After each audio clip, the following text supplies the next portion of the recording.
اس کے بعد جا کے ان کو فیلڈ مارشل کا یہ بڑا مشکل مطلب یہ کہ مرحلہ ہوتا ہے. لیکن یہ کہ عاصم منیر صاحب ایوب خان صاحب کے بعد دوسرے نمبر پہ ہیں جن کو یہ فیلڈ مارشل کا عہدہ ملا ہے اور ان کو یہ خطاب ملا ہے. یہ ان کی صلاحیت کا نتیجہ ہے. انہوں نے جس طریقے سے حالیہ دنوں میں ہندوستان کی جارحیت کے خلاف جس طریقے سے فوج کو منظم کیا, جس طریقے سے الرٹ رہے اور جس طریقے سے انہوں نے ہندوستان کی جارحیت کو آگے نہیں بڑھنے دیا, یہ میرا خیال ہے کہ وہ ڈیزرو کرتے ہیں یہ فیلڈ مارشل کا جو خطاب ہے ڈیزرو کرتے ہیں. اور یہ دراصل پاکستان کی فوج کا سر بلند ہو گیا ہے. اور یہ دوسرا میرا خیال ہے کہ یہ اعزاز ہے جو ایوب خان کے مرحوم کے بعد جو ہے عاصم منیر صاحب کو ملا ہے. اور عاصم منیر صاحب ویسے بھی آپ کو معلوم ہے کہ ایک بہت ہی جہاں دیدہ, سمجھدار اور ایک بہترین کمانڈر ہیں جو پاکستان کی فوج کی نہ صرف کمان کر رہے ہیں بلکہ یہ پاکستان کو ہر لمحے الرٹ رکھتے ہیں. اور یہی وجہ ہے کہ وہ بڑے مقبول ہیں عوام میں بھی اور فوج میں بھی.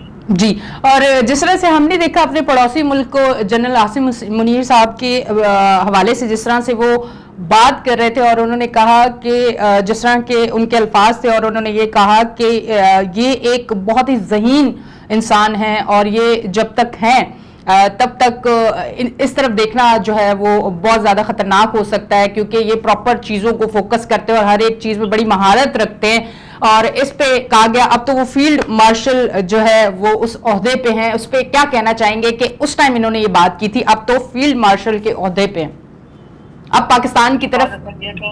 عاصم منیر صاحب جو ہیں ایک بہت ہی الرٹ قسم کے کمانڈر ہیں اور ان کا بڑی حالات میں بڑی گہری نگاہ ہے, نہ صرف یہ کہ فوجی معاملات پر بلکہ سیاسی معاملات پر بھی, اور سیاسی معاملات اور معاشی معاملات پر بھی. تو میں سمجھتا ہوں کہ عاصم منیر صاحب کا پاکستان میں ایک نہ صرف یہ کہ کمانڈر کی حیثیت سے عزت ہے بلکہ وہ ایک دانشور ہیں اور دانشور کی حیثیت سے وہ پاکستان کو بلندیوں پہ لے جانا چاہتے ہیں. آپ کو معلوم ہے کہ پاکستان کی اقتصادیات پر ان کی بڑی گہری نگاہ ہے اور جس کی پاکستان کی اقتصادیات پر گہری نگاہ ہوتی ہے وہ یقینی طور پر پاکستان کو مضبوط بنانا چاہتے ہیں. اور عاصم منیر صاحب کے اندر کی صلاحیت بدرجہ اعلیٰ موجود ہے اور انشاءاللہ تعالیٰ ان کی قیادت سے پاکستان جو ہے مزید ترقی کرے گا اور عوام ترقی کریں گے.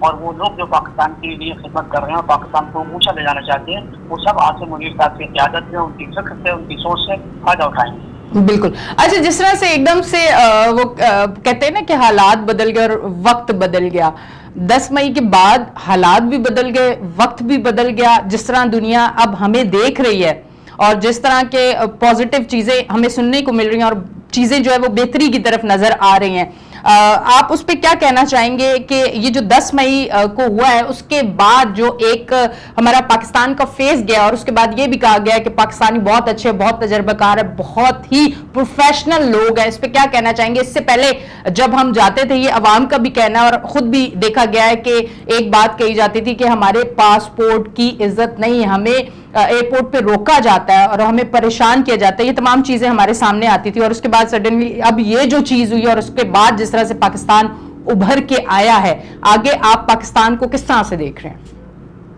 بالکل, میں آپ کے ساتھ اتفاق کرتا ہوں. 10 مئی کے بعد صورتحال بالکل بدل گئی ہے اور پاکستان ایک نئی قوت کے ساتھ, ایک نئی روشنی کے ساتھ ابھرا ہے. اور اس میں عاصم منیر صاحب اور ان کے رسوا کا بڑا اہم کردار ہے. وہ حالات کو سمجھتے ہیں, ان کو یہ بھی معلوم ہے کہ ہمارا جو ایک مکار دشمن ہے وہ ہمیں وقت تیار رہتا ہے پاکستان کو کمزور کرنے کے لیے, پاکستان کے اندر گڑبڑ کرنے کے لیے. تو میں سمجھتا ہوں کہ اب پاکستان کے عوام کی بھی آنکھیں کھل جانی چاہیے اور وہ پاکستان کی فوج کے ساتھ کھڑے ہو کے ان تمام لوگوں پر نگاہ رکھیں جو پاکستان کو اندر سے عدم استحکام سے دوچار کرنے کی کوشش کر رہے ہیں. اگر ہم نے یہ رویہ اختیار کیا عوام نے اور عوام کے باشعور لوگوں نے تو یقینی طور پر پاکستان نہ صرف مضبوط اور مستحکم ہوگا بلکہ ترقی کی جانب میں بڑھے گا. اور ہم ترقی جب کریں گے تو یقینی طور پر عوام کی معاشی حالت بھی بہتر ہوگی اور ہماری فوج بھی مضبوط سے مضبوط ہو سکے گی. اچھا, جس طرح سے دیکھا گیا کہ پاکستان اور بھارت جو ہے اس میں یہ کہا جا رہا ہے کہ بھارت کی طرف سے یہ کہا جا رہا ہے کہ تیسرا کوئی بھی ثالثی کردار ادا نہ کرے, اس پہ آپ کیا کہنا چاہیں گے؟ کیا آئندہ آنے والے دنوں میں بھی بھارت کچھ کر سکتا ہے؟ دیکھیے, بھارت ایک مکار دشمن ہے. بھارت جو ہے نا وہ ہندوستان کی پالیسی پر گامزن ہے, جہاں مسلمانوں کی کوئی عزت نہیں ہے, مسلمانوں کے سارے حقوق چھین رکھے ہیں. تو وہی چیز جو ہے نا نعوذ باللہ پاکستان کو مسلط کرنے کی کوشش کر رہا ہے. لیکن پاکستان کی فوج جو ہے ہمہ وقت الرٹ ہے, مضبوط ترین فوج ہے. پاکستان دنیا کی بہترین فوجوں میں شمار ہوتا ہے پاکستان کی فوج کا. تو اس کی ہمت بھی نہیں ہو سکے گی, لیکن یہ پوری گڑبڑ کرتا رہتا ہے جیسے بلوچستان میں کرتا ہے. تو اس قسم کی صورتحال سے پاکستان کے جو فوج ہے باخبر ہے, پاکستان کی انٹیلیجنس جو ہے نا باخبر ہے, پاکستان کے عوام باخبر ہے. ظاہر ہے کہ ہمارا یہ نیبر جو ہے یہ دوست نہیں ہے، یہ لاکھ دوستی کی بات کرے، لاکھ تعلقات باہمی کو بہتر کرنے کی کوشش کرے، یہ نہیں کر سکتا کیونکہ اس کے اندر ہمارا کینہ ہے پاکستان کے خلاف. لیکن پاکستان کے لوگ اب سمجھ گئے ہیں اور وہ اپنے وطن کو مضبوط بنانے کے سلسلے میں پاکستان کی فوج کے ساتھ شان بشانہ کھڑے. اچھا، جس طرح سے اس جنگ کے دوران جس طرح سے جو رافیل اور اس کے بعد جس طرح سے چیزیں ہمارے سامنے آئی ہیں، بھارت تو خود تو سامنے جھکا ہے، اس کے ساتھ ساتھ جتنا اس نے دوسرے ممالک کو نقصان پہنچایا اس حوالے سے کیا کہیں گے؟ دیکھیے، بھارت کو بڑے شرمندگی کا سامنا اس لیے کرنا پڑا کہ وہ وار ہسٹریاں پیدا کر رہا تھا. اس کافی مدت کسی نہ کسی عنوان سے وہ چاہ رہا تھا کہ بیجے کا وار شروع ہو جائے، لیکن اس کی وہ ناکام ہو گئی. اور ظاہر ہے کہ اس کا جو جہاز جس طریقے سے رائفل گرایا گیا ہے تو اس کو تو نہ صرف یہ کہ بڑی اذیت کا سامنا کرنا پڑا بلکہ ان لوگوں کو بھی جو اس قسم کے ہتھیار بھارت کو سپلائی کر رہے ہیں. تو میں سمجھتا ہوں پاکستان ایک نئی قوت، ایک نئی طریقے سے سامنے آیا عوام کے سامنے بھی اور دنیا کے سامنے بھی. اور پاکستان ہر لحاظ سے ایک مضبوط ملک ہے اور پاکستان کی فوج جو ہے ایک الرٹ فوج ہے. پاکستان کی فوج ایک سمجھدار فوج ہے، ایک باشعور فوج ہے اور اپنے قیادت کی کمان کے سلسلے میں وہ چیزوں کو سمجھتے ہیں اور وہ ہر چند کے ان کی خواہش ہے کہ دنیا میں امن قائم ہو، ریجن میں امن قائم ہو. لیکن اگر ہم پر جنگ مسلط کرنے کی کوشش کی، ہمارے اندر گڑبڑ کرنے کی کوشش کی گئی، یقین طور پہ اس کا بہت سخت جواب دیا جائے گا اور دیا جا رہا ہے. اچھا آغا صاحب، آپ کیا سمجھتے ہیں؟ ایک چیز میں ضرور کہنا چاہوں گی کہ پاکستان کی عوام جتنے مسائل کا سامنا کر رہی ہے، جتنا مسائل کے سامنے جتنا ہو چکا ہے، تمام پارٹیوں کو آزما چکے ہیں اور اس کے بعد بھی عوام کا یہ ہے کہ خوش نظر نہیں آتی. آپ کیا سمجھتے ہیں کہ اب جب بہتری ہونا اسٹارٹ ہو چکی اور بہتری نظر آ رہی ہے تو اس ٹائم فوج کو اپنا کردار ادا کرنا چاہیے؟ کیونکہ سیاست میں جس طرح سے پارٹیاں بدل رہی ہیں اس طرح سے عوام کے اندر بہتری نہیں آ رہی. اس پہ آپ کیا کہنا چاہیں گے؟ کیونکہ اب پاکستان کی عوام کی نظر ہے ہماری پاک فوج پہ. دیکھیے، ہماری پاک فوج جو ہے نا، وہ میں آپ کو بتا دوں بڑی خلوص سے بتا رہا ہوں جی. پاکستان کی فوج نہیں چاہتی کہ سیاست سے مطلب آئے. تو دیکھیے، سیاستدان جو ہے نا ان کو سیاست اچھی سیاست کرنی چاہیے، گڈ گورننس کرنی چاہیے. جی. لیکن جب حالات زیادہ بگڑ جائیں اور زیادہ خراب ہو جائے تو ظاہر ہے کہ مجبوراً فوج کو مدافعت کرنی پڑتی ہے ایک عبوری دور کے لیے یا تھوڑے عرصے کے لیے. لیکن یہ پاکستان کے سیاستدانوں کو سمجھنا چاہیے کیونکہ پاکستان کی سیاست کو سیاستدان چلا رہے ہیں. اگر انہوں نے سبق نہیں سیکھا تو ظاہر ہے کہ پھر پاکستان کی فوج جو ہے ایک عوام دوست فوج ہے، ملک کی فوج ہے، مسلمانوں کی فوج ہے، وہ اپنا کردار ادا کرے گی. اور پھر یہ لوگ جو ہے نا وہ دیکھتے رہ جائیں گے کیونکہ یہ ان میں وہ شعور ہی نہیں ہے کہ کس طریقے سے ملک کے حالات کو بہتر بنایا جائے. اگر پاکستان کی فوج ان ملک کے حالات کو بہتر بنا کر پاکستان کو مضبوط اور مستحکم کر سکتی ہے تو اس میں کیا حرج ہے؟ جب آپ خود کام نہیں کر رہے تو دوسروں کو تو کام کرنے دیں. جی.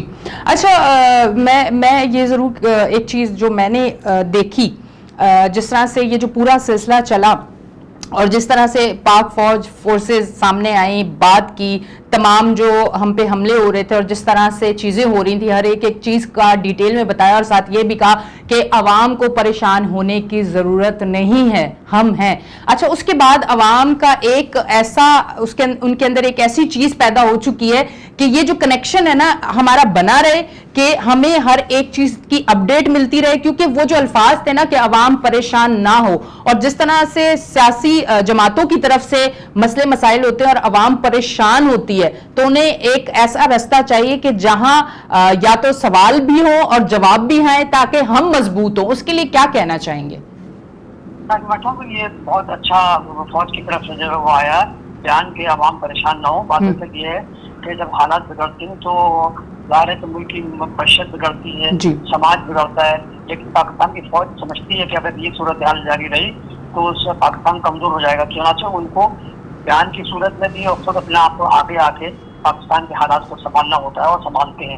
اور یقینی طور پر پاکستان کی فوج جو ہے وہ ایک عوام دوست فوج ہے اور عوام کو پاکستان کے عوام کو پاکستان کی فوج کے پاس فخر ہے اور وہ ہمیشہ اس کے ساتھ کھڑے ہوئے ہیں. اور جب تک پاکستان کی فوج جو ہے نا لوگوں کو، پاکستان کے عوام کو حوصلہ دیتی رہے گی، پاکستان کا کوئی کچھ نہیں بگاڑ سکتا. پاکستان ایک مضبوط ملک ہے، پاکستان کی فوج مضبوط ہے، پاکستان کی فوج پاکستان کو آگے لے جا رہی ہے اور عوام دوست فوج ہے اور عوام کو ان کی سہولتیں دے کر مزید پاکستان کو مستحکم بنا رہی ہے. اچھا سر، لاسٹ میں آپ سے یہ پوچھنا چاہوں گی کہ اس تمام تر واقعے میں جس طرح سے امریکہ جب آیا اور سیز فائر ہوا، اور اس کے بعد جس طرح سے ڈونلڈ ٹرمپ نے پازیٹیو پاکستان کے لیے جو بھی بات کی پازیٹیو کی، اور پاکستانیوں کو دیکھا اور کہا کہ پاکستانی اچھے ہیں، پروفیشنل ہیں، اور جس طرح سے پاکستانیوں نے اپنا کردار ادا کیا، پاکستانیوں نے کوشش کی، ہماری فوج نے کوشش کی کہ ہم کوئی ایسا رستہ نہ اختیار کریں جو جنگ کی طرف جائے، پوری کوشش، اور پھر اس کے بعد مسئلے ہوئے، پر جس طرح سے امریکہ جو ہے آج ڈونلڈ ٹرمپ پاکستان کو پازیٹیو لے رہے ہیں اور پاکستان کے لیے بات کر رہے ہیں، آپ کیا سمجھتے ہیں کہ آنے والے دنوں میں بہت سارے رستے کھلنے والے ہیں؟ جی ہاں، آنے والے دن جو ہے پاکستان کے لیے بہتر دن ہے، اچھے دن ہے. ڈونلڈ ٹرمپ نے جس طریقے سے رول ادا کیا سیز فائر کرا کر میں کہتا ہوں ایک بہت اس کو جو سنہری حرفوں سے لکھنا چاہیے، کیونکہ صورتحال مستقل خراب ہو رہی تھی، اور یہ کہ اس بات کا خدشہ تھا کہ خدا نخواستہ کہیں جارحیت نہ ہو جائے. تو چنانچہ ڈونلڈ ٹرمپ کا جو یہ رویہ تھا، اس کے بعد یہ کہ پاکستان نے اس پر ہمیشہ لبیک کہا، تو اس سے مطلب یہ کہ پاکستان کی حیثیت بڑھی ہے، پاکستان ایک پازیٹیو ملک کی حیثیت سے سامنے آیا ہے، اور پاکستان کی جو کمانڈر ہیں وہ بھی مطلب یہ کہ باشعور اور سمجھدار ہیں، اور ان کی وجہ سے میرا خیال ہے کہ سیز فائر جو ہے ممکن ہو سکی. اور آئندہ بھی میرا خیال ہے کہ آئندہ بھارت جو ہے نا جس قسم کی مہم جوئی نہیں کرے گا، اور کرے گا تو پھر اس کو عالمی سطح پر تنہائی کا سامنا کرنا پڑے گا. اچھا، لاسٹ میں آغا صاحب ضرور بتائے گا، جنرل عاصم منیر صاحب جو فیلڈ مارشل جو کا عہدہ اب انہیں ملا ہے، اس عہدے کو ملنے کے بعد جو فیلڈ مارشل کا عہدہ ہوتا ہے اس میں کیا کیا چیزیں اور کس طرح سے کام ہوتا ہے، تھوڑا سا اگر یہ ہمارے دیکھنے والوں کو بتا دیں. بھائی دیکھیے، فیلڈ مارشل جو ہوتا ہے یہ ایک بہت بڑا عہدہ ہوتا ہے. پہلے ایوب خان کو ملا تھا، ایوب خان فیلڈ مارشل بنے تھے، اور یہ فیلڈ مارشل جو ہوتا ہے اس کو مطلب یہ کہ فوج کی مکمل حمایت اور کمان حاصل ہوتی ہے، بلکہ یہ کہ اس کو ریجن پر بڑی مطلب وہ ریجن کے معاملات کو بہت گہرائی سے سمجھتے ہیں، اور اپنے پڑوسی ملک سے بھی وہ ان کی نگاہ بڑی گہری ہوتی ہے. تو یہ بہت بڑا عہدہ ہے، اس سے بڑی ذمہ داری بھی ہوتی ہے، اور یہ ذمہ داری کی وجہ سے اس کو فیلڈ مارشل کا عہدہ ملتا ہے. اور عاصم منیر صاحب اس بات کے مطلب مستحق تھے. وہ جس طریقے سے وہ پاکستان کی فوج کی کمان کر رہے تھے، حالات سے پاکستان کو لگاتار ہو رہے تھے، تو اس سے میرا خیال ہے کہ اب پاکستان کی فوج نے اور پاکستان کے عوام نے سوچا کہ یہ جو فیلڈ مارشل کا جو عہدہ ہے اور اس کا جو خطاب ہے خود عاصم منیر صاحب کو ملنا چاہیے. اور یہ دیکھا کہ ان کو نہیں ملا ہے بلکہ پاکستان کے عوام کو ملا ہے، اور پاکستان کے عوام بہت مطمئن اور مسرور ہیں کہ یہ عہدہ ان کو ملا. وہ آئندہ بھی وہ پاکستان کی فوج کی تنظیم، فوج کو مضبوط بنانے کے سلسلے میں اپنا اہم کردار ادا کریں گے. بہت بہت شکریہ آغا صاحب، آپ ہمارے ساتھ ٹیلی فون لائن پہ موجود تھے. اور ناظرین، آپ دیکھ رہے ہیں ہمارا شو ڈیبیٹ روم، اور میری طرف سے بہت بہت مبارکباد میری طرف سے ہمارے پاک الرٹس جو ہمارا چینل ہے اس کی طرف سے، تمام جو ہمارے یہاں پہ موجود ہیں اسٹوڈیو میں لوگ، ان سب کی طرف سے عاصم منیر صاحب کو بہت بہت بہت دل کی گہرائیوں سے مبارکباد، اور اس کے ساتھ بہت ساری محبت، بہت ساری دعائیں، بہت ساری عزت تمام ہمارے لوگوں کی جانب سے. اور آپ یقین کریں کہ عوام کے دلوں سے دعائیں نکل رہی ہیں، کیونکہ جس طرح سے ہم سرخرو ہوئے ہیں، جس طرح سے دنیا بھر میں ہماری عزت ہوئی ہے، اور اس کے ساتھ ساتھ جتنے اب ہم مطمئن ہیں، آپ یقین کریں کہ اب سکون کی نیند آتی ہے، اور ہم کہتے ہیں کہ کوئی دشمن نظر اٹھا کے تو دیکھے، عاصم منیر صاحب ہیں موجود. تو انشاءاللہ سدا سلامت رہیں.